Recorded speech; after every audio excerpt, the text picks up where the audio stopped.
Now, the United Nations' most powerful body has unanimously approved a resolution against foreign fighters joining jihadist ranks in the Middle East. A few hours before the special meeting of the Security Council was called, American President Barack Obama addressed the General Assembly defending the U.S.-led military campaign against militants in Syria and Iraq, actions that the UN did not authorize. RT's Anastasia Churkina has more.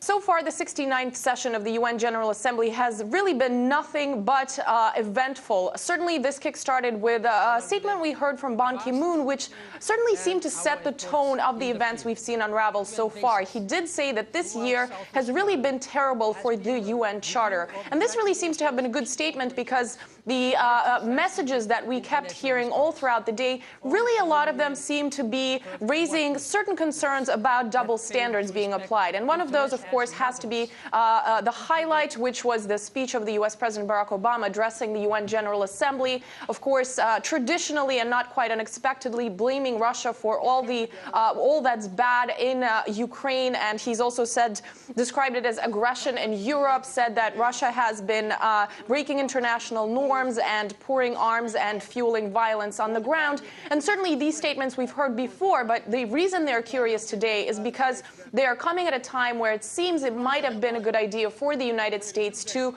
look in the mirror, especially considering that these statements are made while airstrikes over Syria without its approval are continuing on and on. And of course, despite the ongoing airstrikes over Syria that the United States is currently spearheading, Barack Obama today at the United Nations Security Council did in fact talk about continuing to hope to pursue a political solution on the ground. Take a listen. Even as we are unrelenting against terrorists who threaten our people, we must redouble our work to address the conditions. The repression, the lack of opportunity, too often the hopelessness that can make some individuals more susceptible to appeals to extremism and violence. And this includes continuing to pursue a political solution in Syria that allows all Syrians to live in security, dignity, and peace.